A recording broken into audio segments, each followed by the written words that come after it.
Alrighty. So this is the library home. Oh God.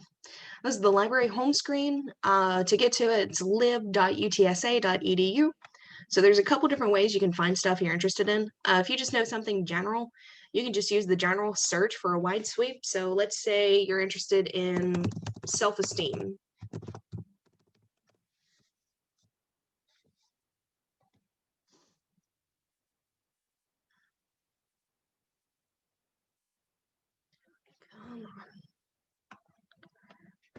It brings up a wide array of stuff. You can get books, articles. You can also filter your search over on the left-hand side to what's available online. You can search by articles, book chapters, books. And then, oh, come on. There we go. All right. And then going back to the home screen, if you go down to databases and scroll down to psychology, the main one you'll probably end up using is PsycInfo or ProQuest. That's just the most popular one. It's probably the simplest to use, pretty straightforward. All right, it'll spawn in your login page. You just log in. And then it'll bring you to this screen. So one cool thing about this, as opposed to the UTSA just general library search, is you can be a lot more specific about it. So let's say you want to look at self-esteem and depression. So by typing in self-esteem in the top bar and depression in the second, and leaving this little option to the left the same, so where it says and, you can just leave that as and it'll look for both terms. And then you just hit search.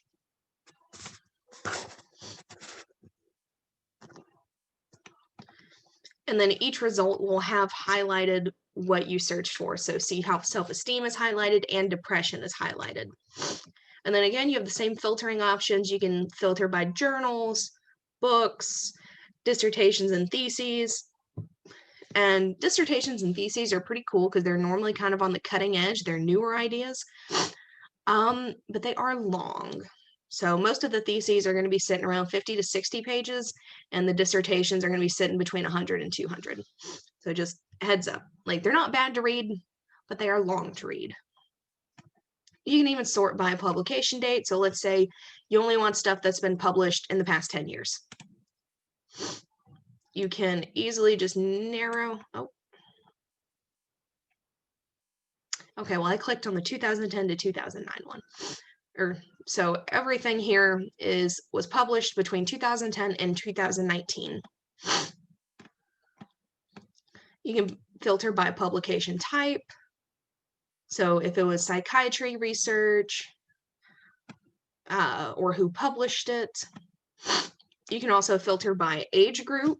So if you're looking in children, adolescents, adults, the elderly, stuff like that, you can filter for that as well. You can even filter by methodology.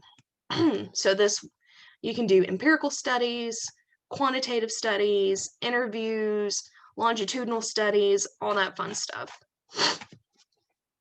Oh, sorry, y'all, my allergies are killing me. All right, and then we can go back to the home page, and you can go to Google Scholar.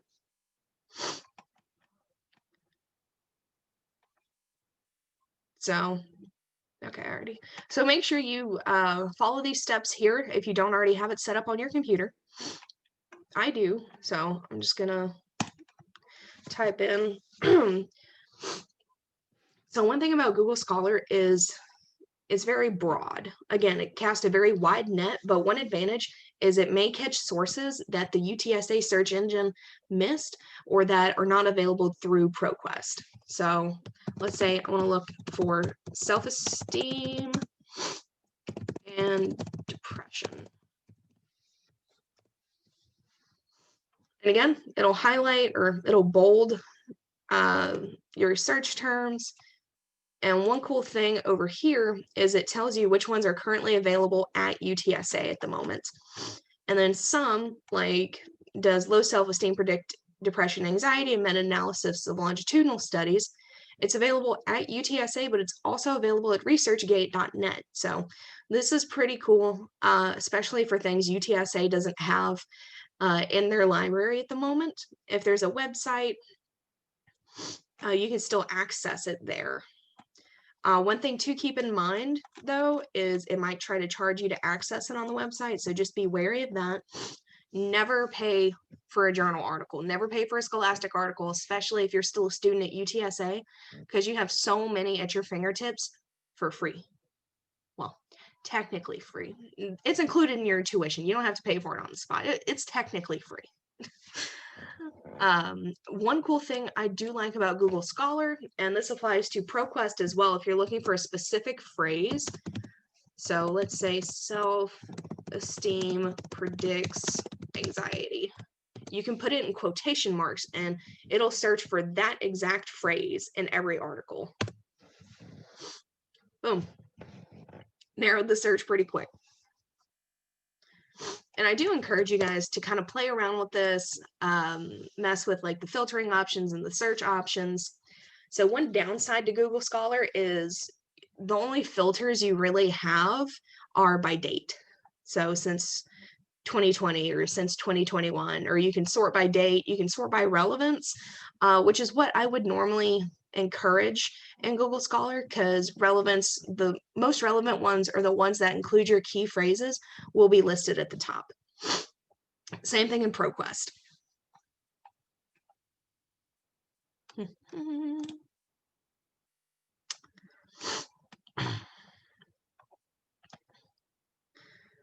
And then there's also a neat feature called Get It For Me, which you can access.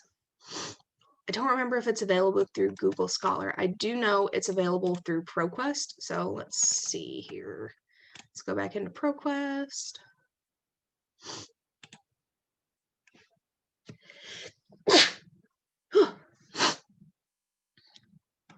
So, okay, this top result. The whole thing's not available, so you can click Get It For Me, which was underneath the article. I'll go back real quick so I can show you guys. It's right here. It's in the red box. You click on that, it spawns a second window. Come on. And if they can just readily give you access, they do. And you can download the PDF. You can read it from here. I would honestly just recommend downloading it. Just because sometimes after you've read something and you can't really remember where you've read it, it's nice to have it like saved somewhere so you can go back and be like, okay, was this the thing I read? Is this what I remember reading? It helps a ton, I promise. It sucks trying to backtrack articles through the library system. It's better just to go ahead and save them. And then on this screen, in the databases screen, so this pops up on the main page as well, there is a chat with us available through the library. And when you use this function, you're actually talking to a librarian. You're not talking to a robot. You're talking to an actual librarian. You can ask them questions, or if you're having difficulty navigating the site, or if something's just not quite working right, or you can't get it to cooperate, you can ask them, and they'll be able to give you guidance.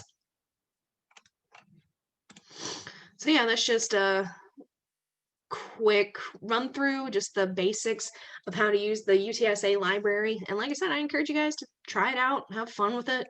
And like I said, if there's something you're really interested in, or something that really kind of captures your interest throughout the course, check it out, dig a little deeper into it, see what you can find. And for any of my psych majors in the class, this is a little bit of a preview of what you will have to do this in experimental psych later in the program. So just a little preview. Also, it'll help you guys for any term papers you're going to have to end up writing, which I'm sure will happen eventually. Because even if you're not a psych major, if you go back to databases, there's a ton. Like, there's a ton of databases, and they filter it by subject. So if you're a bio major, there's bio databases. Chem major, there's chem databases. Latin American studies, there's Latin American studies databases. So, and each one of these disciplines has a couple different databases underneath it. So whatever your major is, I definitely encourage you just to kind of find it on here, look at the databases, kind of go through them a little bit. And like I said, this will come in super handy for any term papers you guys have to write, or any research papers or anything like that, especially you upperclassmen. And for any freshmen that just aren't really familiar with the library system, hopefully this helped. And like I said, this is just really like a crash course, bare bones basics. But yeah, like I said, I encourage you guys to check it out, play with it a little, and see what you can find.